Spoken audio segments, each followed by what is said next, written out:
پھر ٹوٹا خدا خدا کر کے جو مسودہ جس کے لیے بڑی ہبڑ دبڑ کا لفظ سے بہتر کوئی لفظ ہو نہیں سکتا، ایک ہیجان برپا کیا گیا تھا کہ اس امینڈمنٹ کو پاس کرا لیا جائے، ایک ایسی امینڈمنٹ جس کا مسودہ کسی نے نہیں دیکھا تھا، اب فائنلی اس کا ایک کچا مسودہ منظر عام پر آ گیا ہے، حکومت کی جانب سے بھی، JUIF کی جانب سے بھی اور پیپلز پارٹی کی جانب سے۔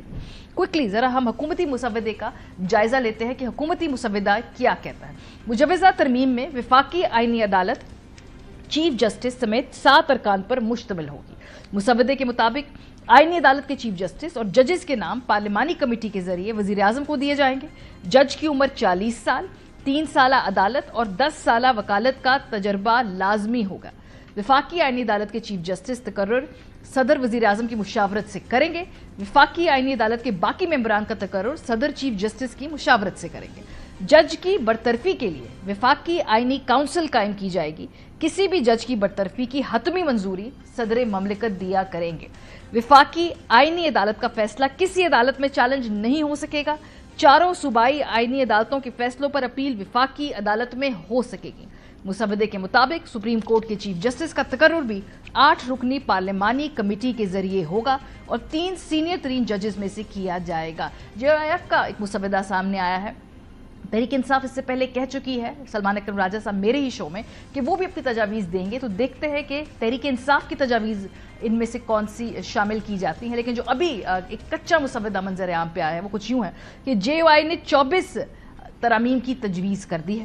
مسودے کے مطابق سپریم کورٹ، ہائی کورٹ میں آئینی بینچ تشکیل دیا جائے، سپریم کورٹ میں چیف جسٹس سمیت 5 ججز پر مشتمل بینچ بنایا جائے، ہائی کورٹس میں چیف جسٹس سمیت 3 سینئر ججز پر مشتمل بینچ تشکیل دینے کی جو تجویز ہے یہ بھی JUI کی طرف سے آئی ہے۔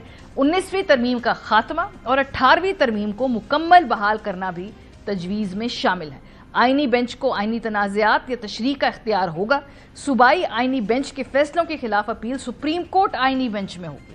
صدر کی جانب سے بھیجے گئے سوال کی سماعت آئینی بینچ میں ہوا کرے گی۔ JUI کی آرٹیکل 38 میں ترمیم کی تجویز ہے، سرکاری اور نجی سطح پر 1 جنوری 2028 سے سود کا مکمل خاتمہ کیا جائے۔ پیپلز پارٹی کا مسودہ جو ہے وہ بھی منظر عام پہ آیا ہے، وہ کیا کہتا ہے، بڑا انٹرسٹنگ ہے۔ پیپلز پارٹی نے آرٹیکل 184 ختم کرنے کی تجویز دی ہے کہ اس میں ترمیم سے چیف جسٹس کا از خود نوٹس لینے کا اختیار ختم ہو جائے گا اور از خود نوٹس کا اختیار پریکٹس اینڈ پروسیجر کمیٹی کے پاس ہی رہے گا۔ پیپلز پارٹی کے آئینی مسودے میں آرٹیکل 175A میں ایک وفاقی آئینی عدالت کے قیام کی تجویز دی گئی ہے جو 5 ججز پر مشتمل ہوگی، جبکہ چیف جسٹس آئینی عدالت اس کی سربراہی کیا کریں گے۔